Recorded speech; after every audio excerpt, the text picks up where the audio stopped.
My name is Oscar Edwards, and I'm going to be presenting this afternoon in this breakout, the art of informal ego networking, we call it, business performance and growth.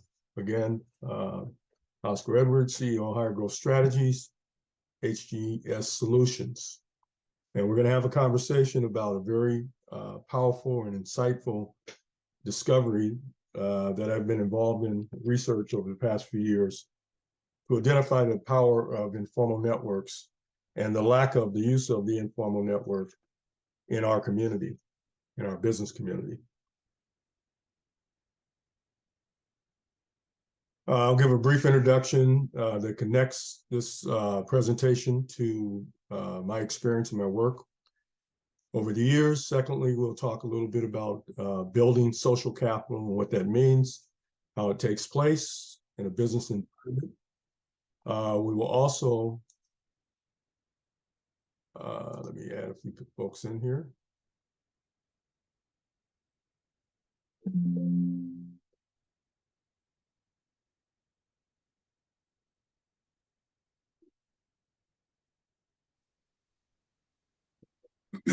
So, Bo?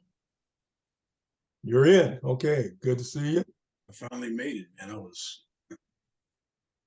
navigate. All right, we're in. Again, I'll start with a brief introduction. Oh, folks are still coming in. Okay, hold on. Let me. Okay. Yeah. Okay. Again, we'll start with an introduction, building social capital. We'll have a conversation around the types of social networks in an entrepreneurial and a business context. And we'll look at the power of informal ego networks as compared to other types of networks. And then I'll engage you in an example of an exercise to help one build their informal network. So this little introduction to my background, I've been involved in entrepreneurship training, development of programs, and delivery of training programs for entrepreneurs for 40 years. I've worked with over 10,000 small businesses over that time, most of them minority-owned, women-owned, and diverse veteran-owned businesses throughout the West Coast, California, Oregon, as well as the state of Washington.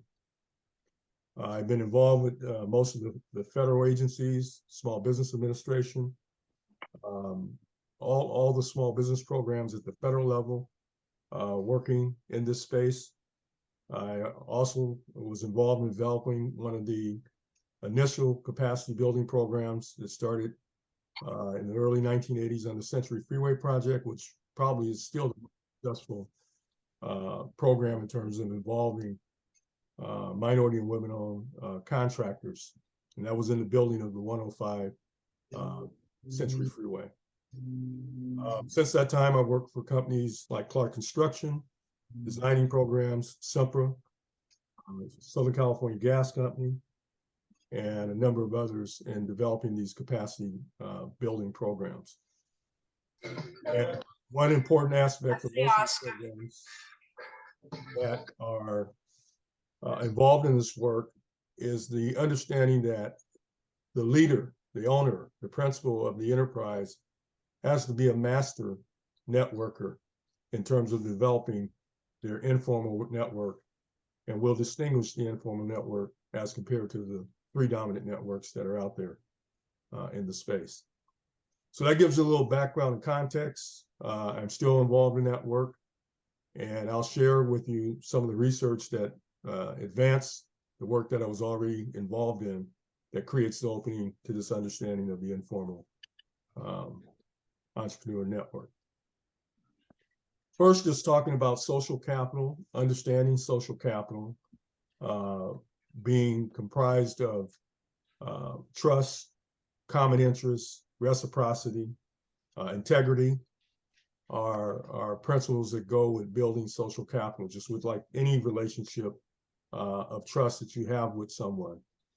We'll talk more about the distinctions between the different relationships and how trust and reciprocity and authenticity and the various factors work toward building and maintaining those relationships and why certain ways of moving toward those relationships make a difference.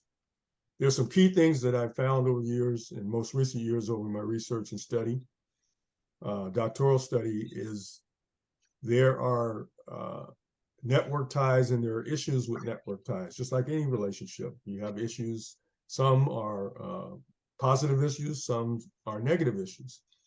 One of the dominant negative issues that is in all the literature in this country, particularly as it relates to minorities, African-American entrepreneurs and business owners and leaders and women, is that our networks are what we call over-embedded, which indicates that we are dealing in two ways in a space with personal relationships that produce the same information over and over.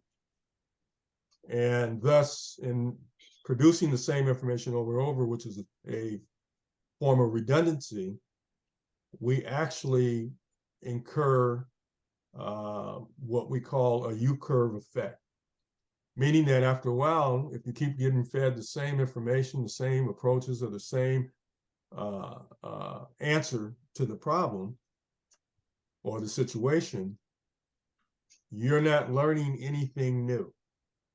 And so this is something that exists more in our communities, and I'm talking specifically with regard to entrepreneurship and small business ownership, than exists in other communities based on research and also based on my own personal experience in all these training programs, but as evidenced by research and all the literature around small business.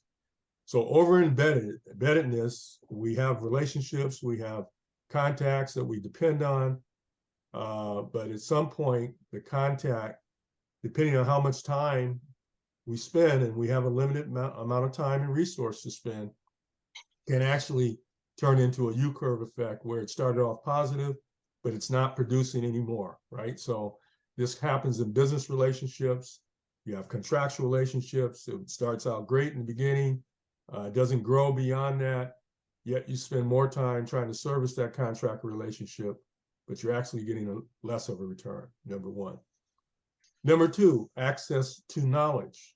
So if you're over-embedded, what it does, it takes away your ability to network with key contacts that actually give you knowledge that allow you to innovate into new opportunities or new spaces. So these things seem, simple. They are simple steps, but we have to be very conscious, aware, and we have to take intentional steps to make sure that we're aligning ourselves with the necessary knowledge sets that we identify. And sometimes that's hard to identify based on my training and the programs I've been in for a small business owner who has their head down working on their business, in their business, and not on their business. But it's something that I'm sharing as I'm doing with you this afternoon, that we need to become more aware of and intentional. If we are, and we shift gears in terms of recognizing what knowledge sets we lack and focus our informal network on giving us access to that knowledge, then our firm starts to innovate more and thus grow. The third area is in relationship to a process innovation and a product innovation. Most of our businesses are service-oriented businesses, and so thus informal networks have the greatest impact in the type of environments we're in, where we're dealing with process innovations as to how we build and grow and generate revenue for our enterprises. The informal network is the stronger driver for that relationship compared to other networks that I'm going to share with you in a moment. All of these produce social capital. Collaboration and joint ventures or other types of partnering opportunities are also enhanced through the fit with stronger informal networks. Thus, that connects to access to equity capital, venture capital, angel investment. Informal networks position those opportunities greater as well in the literature. So part of what we're going to do this afternoon is try to help us think about informal networks in a way that we can understand where we sit in our network and how to reposition, if needed, our network to enhance new opportunities, new knowledge, and to grow our enterprises. So what type of network is best suited for your small and medium-sized business enterprise? At the end of the day, it is proven in most literature that informal networks, the strength of informal networks, will add and accelerate the growth rate of your enterprise as compared to the other networks that I'm going to share with you next. So let's talk about the types of social networks. There are three dominant types of social networks that exist in the world. Everything else is kind of spins off from here, but these are the dominant social networks. We all hear about networking. If you remember years ago, networking, I remember coming in business school, that became the craze that we had these networking sessions every Thursday and Friday, and thus the era of networking started to today. Now we have social networking, right? We got, the internet, we have social network platforms, Instagram, Facebook, Twitter, and everything else, you name it out there.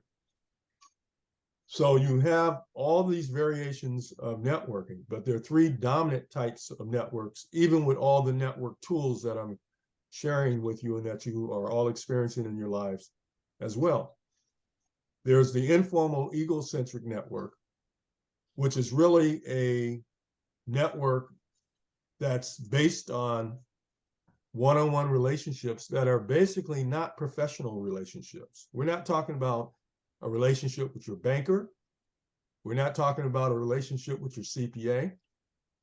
We're not talking about a relationship more in the traditional professional, like with your lawyer, the traditional professional. We tend to think as business owners, we do need those services, but a personal, informal relationship, and I need to add the word personal, informal relationship does not always happen with your banker, your CPA, or your attorney. They are providing professional services, but they may not lend themselves beyond that to an egocentric personal relationship, which causes them to act more like a friend or a family member. They don't always do that. Some do, but majority do not.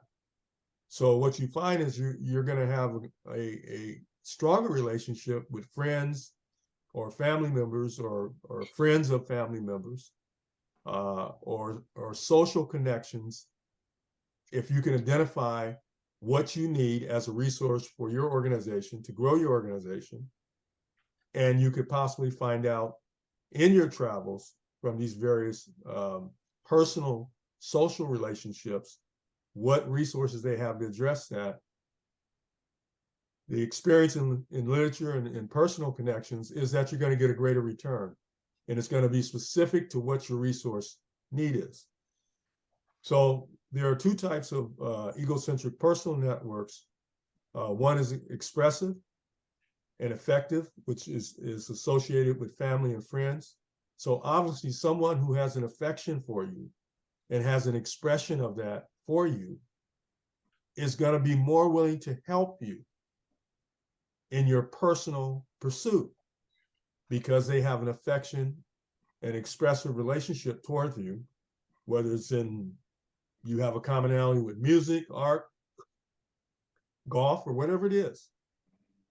If they have access to something that you are interested in, they're going to provide that opportunity or that link to the resource more so than anyone else. The second type of personal egocentric network is what we call an instrumental, which is directly related to business-related peers. And so those are the two sets that the literature indicates, and we all know that really those of us who are keeping score know that these types of relationships have been most effective in our lives and in our business dealings. So again, informal personal egocentric networks. The second one, society or social centric, is focused on society in general. So that's where you have your social network platforms, Facebook page.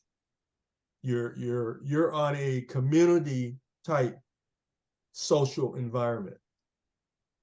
These are the areas that are least effective for you in business because you don't really know who's offering what, right? But you're participating. It's like we go to a reception and we spend a lot of time trying to figure out who to talk to at a reception. And so that's a social centric type of environment. The third is what we call developmental and institutional. Now, this is not on a personal or on a smaller organizational level as a small business owner. This is more on a agency, a large organization, or a ecosystem network level. So we can participate in those, but then we are just an individual firm, and really it's the institutional agency level players who are creating a macro effect network that may not necessarily give us the direct resource that we need. The bottom line on a social network is about resources. So it's not about having a drink. It's not about just getting together and going golfing. It's about a tie to a resource from a business owner or an entrepreneur's perspective. It's about a tie to a resource, a link, a highway, an exchange on that highway between two parties who have something that is mutually beneficial to impact and power their firm. So informal, society, and developmental institutional equate to egocentric, social centric, and macro effect networks. But our focus is on the informal, egocentric network and how it distinguishes itself. So the power of informal ego networks. Here are some of the power drivers in the informal personal egocentric network.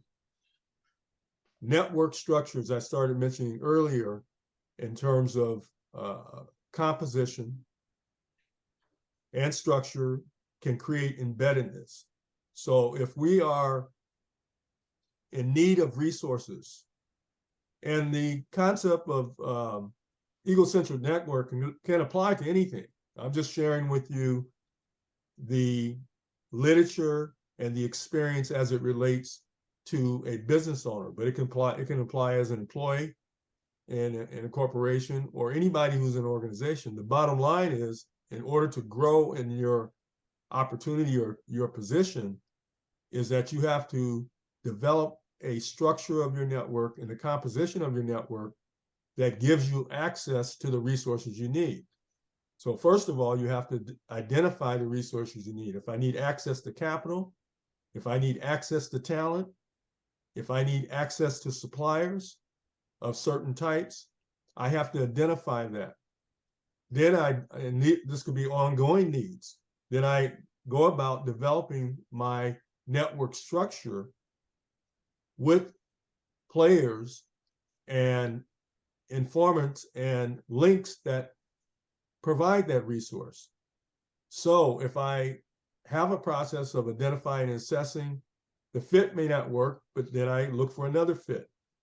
The key is you don't want to load up with a number of contacts that eat up most of your time, which your time is resource as a business owner or leader, and don't give you the opportunity to deploy that time to access the actual link that has the resource you need. So you have to be very critical and aware and intentional about selecting that particular link that qualifies as a potential to address your resource need. So as I mentioned earlier, African-American business owners, women business owners, their density is very thick. So density is not as important. Density has to do with the number of contacts that I have in my network.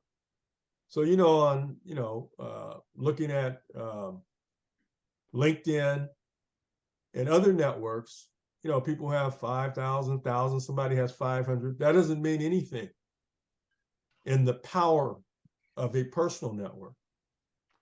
What means something is that who's in that network and what resource they have, and the position that you hold in the network. Are you central to the network, or are you just another add to somebody else's network? Central to the network means that a certain scale of folks actually come through you, period. That first level. The more central you are, the more power your network has on a personal level. So we'll talk a little more about that. The second point here is access to resources in the power of an informal, personal, egocentric network. You have access to more resources if you have an egocentric network than if you're involved in social or institutional type networks.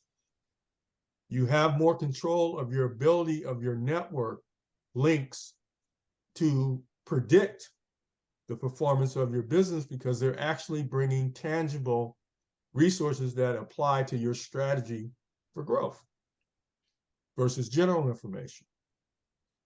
The last point I want to make is that in my recent research, doctoral research, one of the findings that I found in particular to California is that diverse owned business networks have the capacity to increase energy efficiency use in the state of California as an example.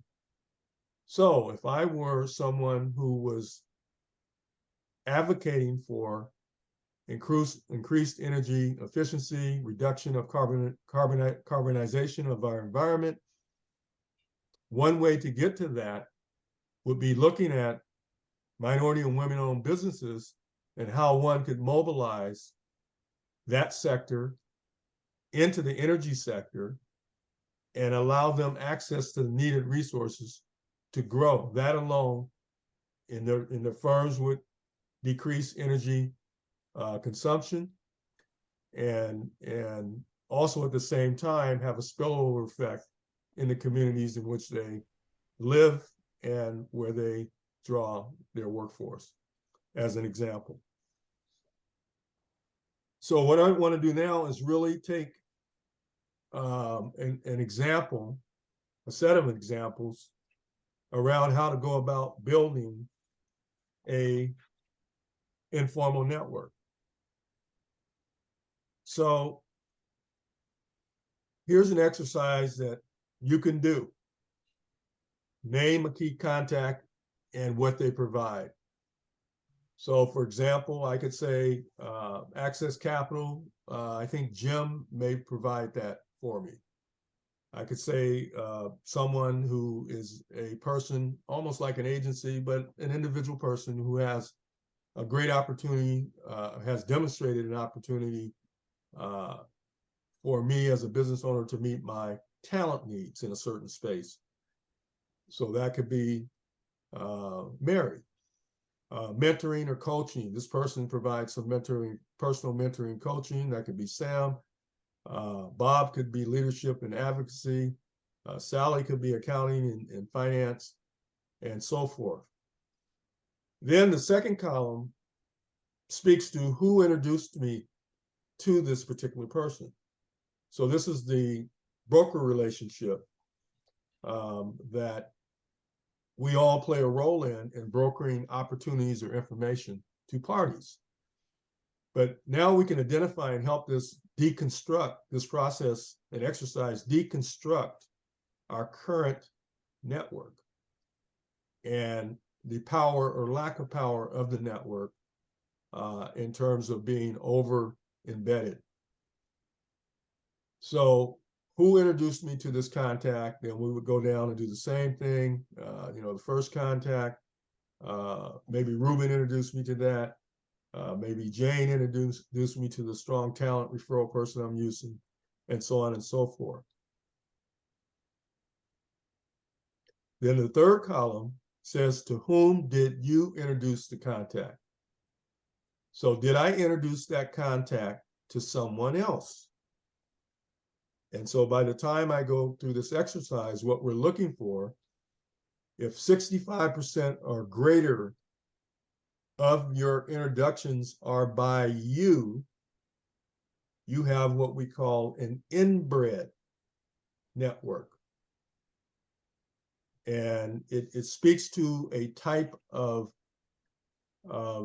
challenge or barrier that can be created if you're an inbred network.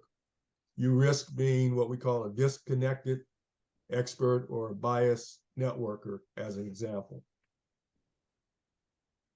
I use what we call the shared principles to connect with new contacts, meaning that when we try to engage with new contacts, we look first in a relationship where we can talk about learning discovery from each other. That's just having a conversation about what one does, what they're trying to do, and what resources they need to do it. The second part of that is that you focus on what you can gain and give between each other, which is from a theoretical standpoint, we're dealing with resource needs or resource dependency to help us identify what we need there. So again, if 65% of those introductions by you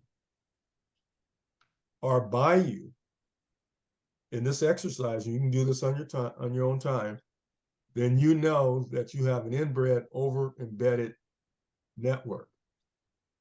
And you would need to spend time deconstructing that network and going back and looking at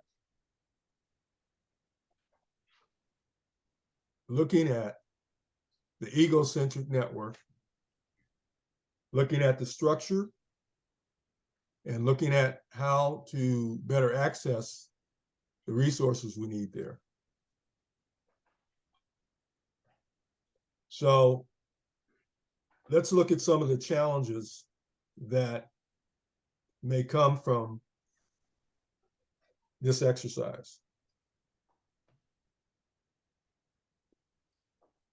So after going through the exercise of helping you build your ego network, these are the challenges that have traditionally been identified in terms of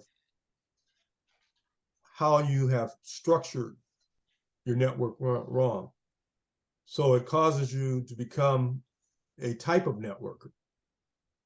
When you have the wrong structure, you're too formal or you're overloaded, right? Because you're spending time disproportionately with the wrong resource provider, right? That resource dependency and resource need provider, the wrong structure is that causing you to spend too much time with the wrong links.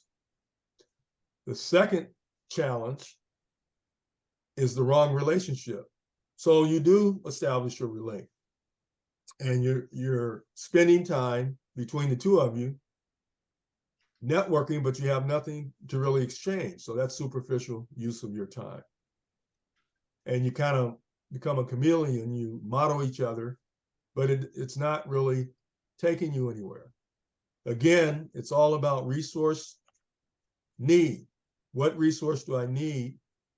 I've taken the time to identify, working on my business, not in my business, the resource I need to build and to add business performance or growth opportunity to my organization.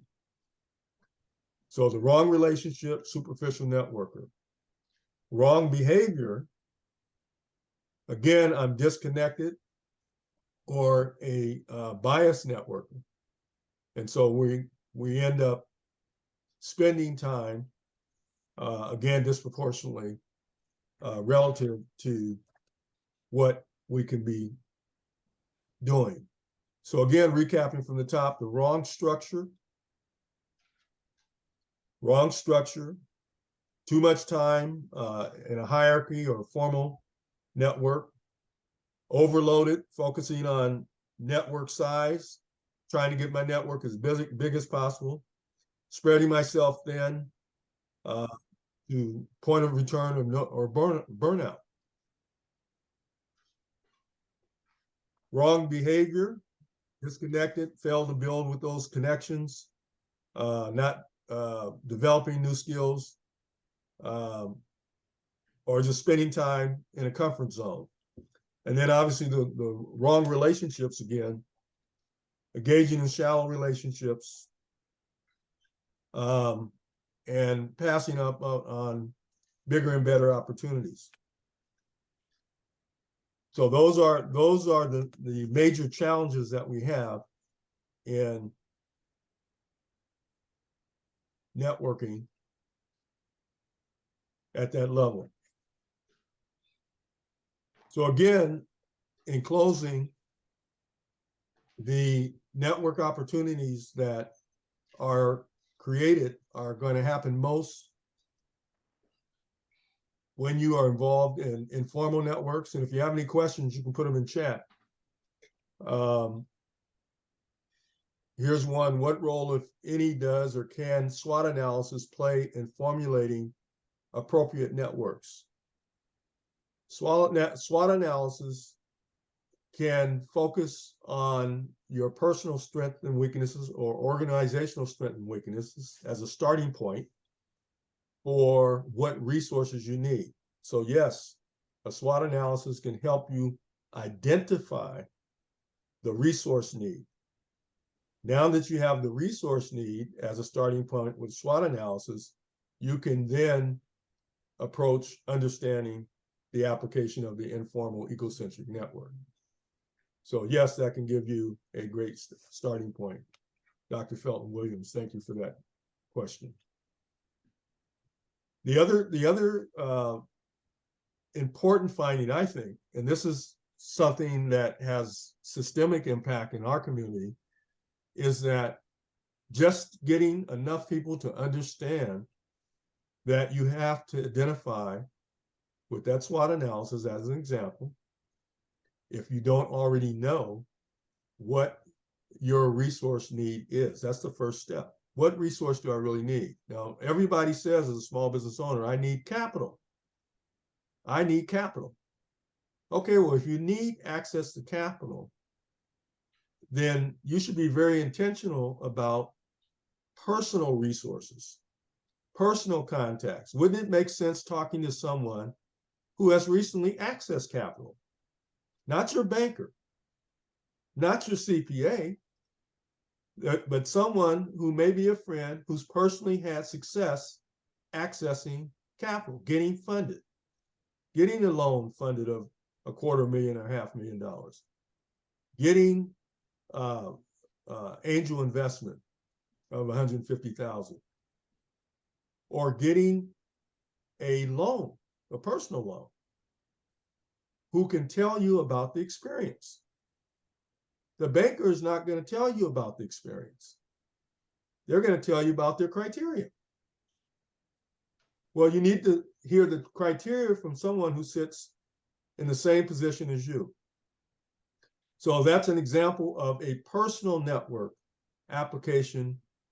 You should be focusing on folks who personally have had success accessing capital and developing that relationship as a model for you to get access to that resource you need. If you're looking at manufacturing a certain type of thing, it would make sense to have a relationship with a manufacturer who's already done it, right? You're going to get more knowledge. And if that person happens to be someone you already know, or a family member or a close associate already knows, they become a part of your informal network. Now, all of us have done this in our own way without even thinking about it formally. But imagine if we were more intentional in our formal strategic design of going about using our time to resource the resources we need with the right contacts. We would have saved a lot of time, a lot of resource, and a lot of money and time. So that's really what I'm emphasizing and what the literature speaks for. Here's another question. How do you approach a resource to expand your network? Phone, letter, etc. Well, again, that's a social centric network. If we're going to expand an informal network, we need to go back in this example that was introduced and think about what our strengths or weaknesses are in our situation, right? And so then I will go about, based on having that information, who do I know personally? Remember, we're talking about personal, informal networks, which are not going to happen. They're not going to happen without a personal contact or some expressive or effective or direct business related relationship. Those are the three: effective, or business related relationship define the egocentric informal network. Those are the three keys of driving that network relationship. The other major finding I'll add in closing, well, let me add, I got a couple more questions here. Here's a question from Charles. Can you successfully convert the focus of those in your social network from traditional ego-affirming behavior to more resource-driven production actions? Well, I don't think, to me, I wouldn't worry about converting them as much as identifying first what I need for my enterprise. If that's what I need, I'm building a network, then that's different. I'm building a network that is a part of my business model. But the power of a personal, informal network is based on resource acquisition. If I'm not interested in resourcing, getting access to specific resources that I identified I need to grow and grow the performance of my business or enterprise, then I'm not just gathering names. I'm not trying to change somebody else's behavior in that respect. We could do that if that was my business of going out and training. So if I were to take this training, I would go out and spend more time doing that. I'm going to talk a little bit more at the end here, since I got a little more time than I thought I was going to have. One of the other things that you can expand on from the informal network is applying the same process that I've shared in the development. It doesn't necessarily have to be in business. It could be in your personal situation. It could be in a what we call a ecosystem situation. But again, it's still based on personal resource acquisition. So if I went back, the principles are the same, but you can apply them, right? You can apply them. Let me get this out of the way. You can apply them on a personal basis. So you could be in an institution and you have a need for specific resources based on your job function. You're not wasting time. You're not just networking to be networking. You identify what you need, do a personal SWOT, and focus on your time, not so much formally, but informal. That's the other distinguishing factor, informal. Because we said the informal relationship, if they have access or they have the resources you need, they're going to apply a more expressive, effective relationship response to you, which is not going to be formal. That means they're going to share more and they're going to put more value in helping you be successful in acquiring the resource and applying the resource. Dr.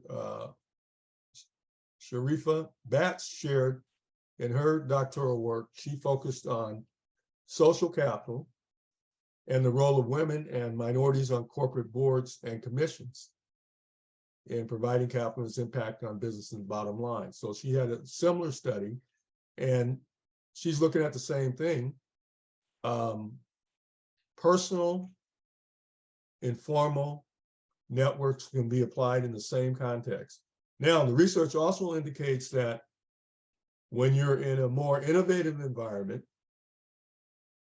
then the requirement already is for a more powerful, personal, informal network. Because if you're starting a firm, particularly in a technology area, you're not going to have that kind of resource on the street available to you.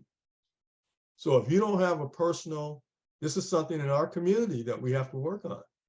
If we don't a path for our young people to have access to these types of opportunities on a personal level, then more than likely, many of them are not going to, even if you go to college or university, you go to MBA program, if you don't have, in addition to that technical training, personal, informal relationships with those in industry that can advance and accelerate your access to the resource need to grow your opportunity as an enterprise developer, you're going to be behind the curve. So this area has been identified throughout the literature as a weak area for us in this country, women and minorities. So that's what I'm sharing as the opportunity to develop and grow your personal, informal, egocentric network. Okay, I'll add, the one thing I was going to add to this is that there is the whole notion of community. So let's just think about it in a community, in a neighborhood, the same application. If our neighborhood leaders understood over embeddedness, right? Whether it's the block club or the neighborhood community-based organization, it's okay to have those relationships, but we don't help each other as much if we don't have 2 or 3 players or more that develop stronger informal personal relationships that allow a community to access resources at a higher level than it would otherwise. That's a strategy. And someone has to take on those roles in a community-based situation. If we don't take on those roles, then the availability of the resources we need, because we tend to be in a community and we're talking to each other and we say we need resources, but we're looking at each other and none of us have access to those types of resources. So in saying that, I have another question here. In saying that there is a great opportunity, we're talking business, but it also exists in the community. There's a great opportunity to train our community leaders in how they develop diverse, informal, personal, egocentric networks, which is really personal relationships. But we're just not developing personal relationships just as they come and go.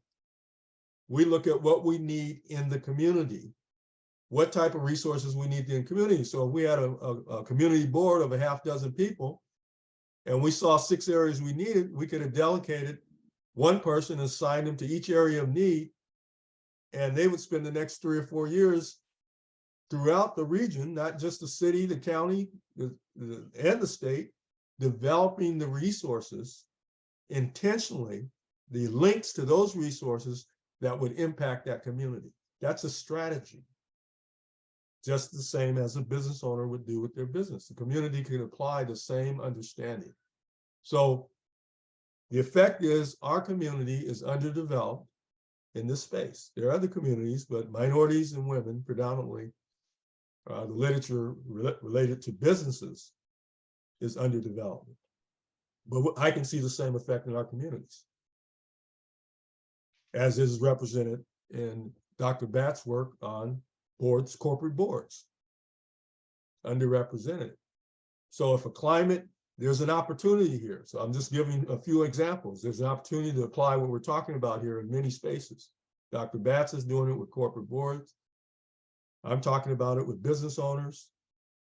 So there is a proven area of underdevelopment relative to leadership and how to get tangible resources to where they're needed.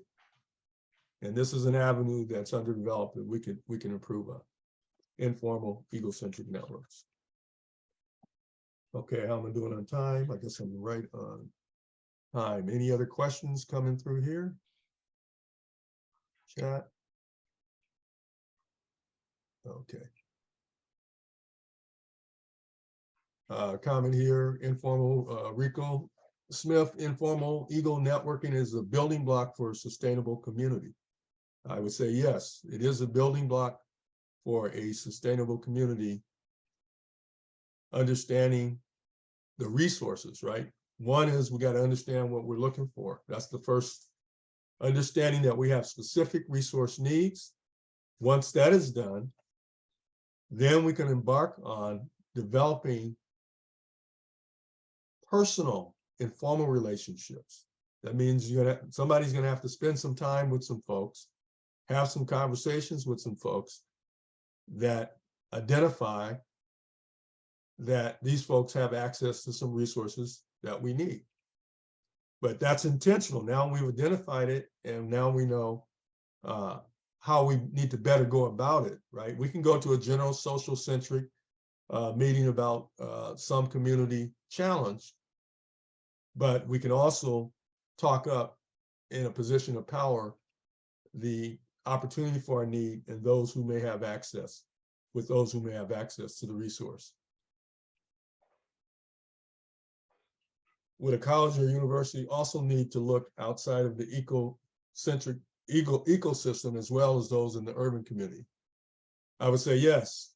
As you can see behind me, I'm the chair of the Minority and Women-Owned Special Interest Group of the United States Small Business and Entrepreneurship Association. This organization is faced with the same challenge. That's why we have a Minority and Women Special Interest Group. And so my charge with that group is I'm looking at specific resources that will empower and give access to entrepreneurs about developing knowledge in certain spaces that we're not there, technology being one. So yes, it applies across the board. But I think some of us are practicing this, and I think it's really more about being more intentional and structured in the way that we deploy the informal ego network. In a family, you could say you're doing informal ego networking when you have an uncle or an aunt or a cousin who you have spoken with and they've done something that you want to do. And so they are a direct resources, and they're going to be more effective and expressive with you about sharing that information than in general, if you were going to a class or something.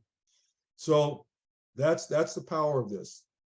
But the importance of this is not to be underscored, or really to be underscored, is that it has a major uptick in terms of growth. And if we're talking about businesses, and we had, let's say a cohort of 50 firms, minority and women-owned firms, and if we could get them, a percentage of them to improve in this area, they would grow because they would get the resources they needed at the time they needed it, distinctly for what they needed it for, to be successful at their mission and grow their business.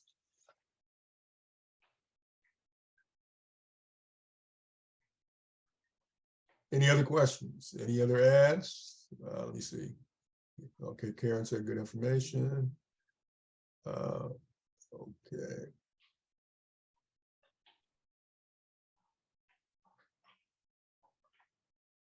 All right. So I think we've covered, I hope everybody's enjoying the conference. The whole idea was to really start pushing to share information, and post of the conference is going to be a blueprint on opportunities that have been presented at the conference. And so there'll be additional takeaways like the little graph I showed you, that'll go out and be shared.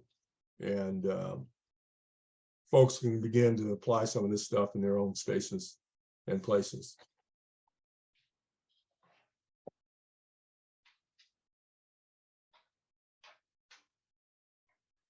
While I have you, I'll share a little bit also about the United States Small Business and Entrepreneurship Association and the work we're doing there in terms of entrepreneurship education.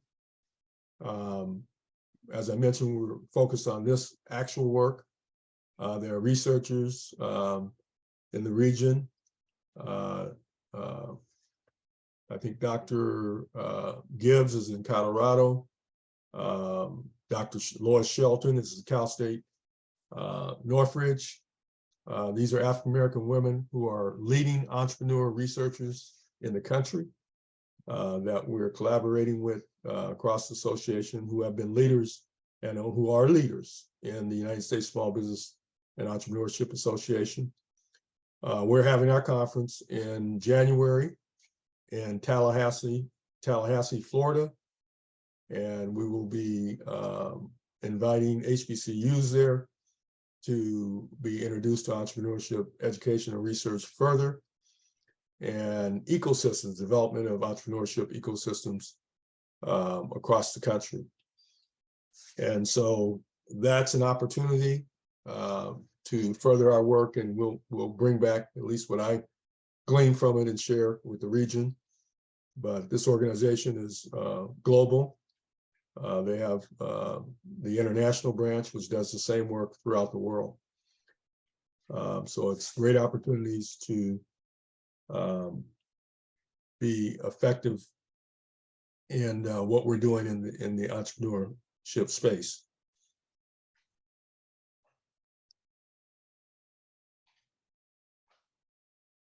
I'm gonna go back up to the beginning here.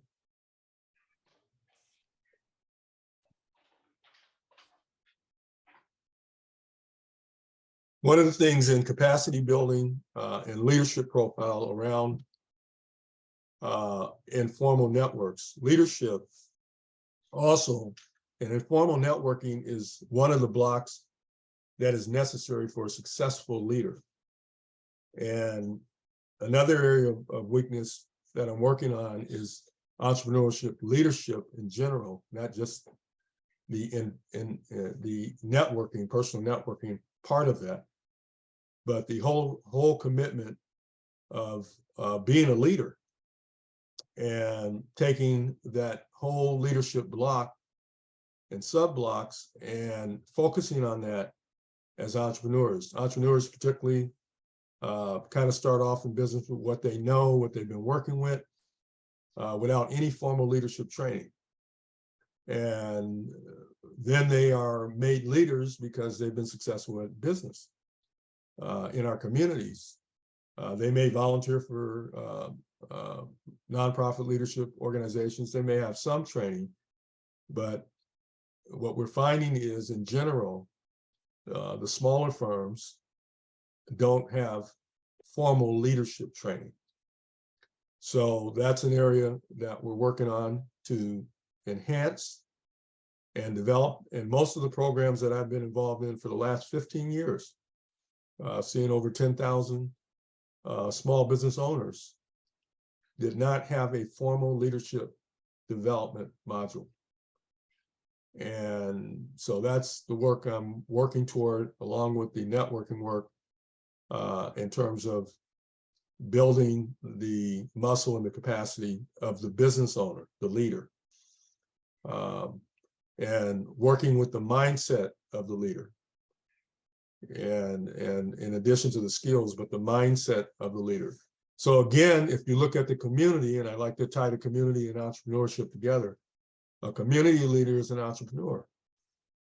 They're an innovator and they're a free thinker in terms of approaching a problem, coming up with a resolution. So many of the mindset and skill set principles and directions are tied to the leadership training profile. So I have a question here. It says, how can I invite the participation in the CAC principles to participate in an event? Just put it in chat and we will share it with the board and the staff. All right, thank you, Dr. Williams, Dr. Felton Williams, for your attendance. Okay, now we're transitioning back to the full summit, and we'll see you in the summit. Thank you so much for all you attending the egocentric informal networking breakout. Thank you.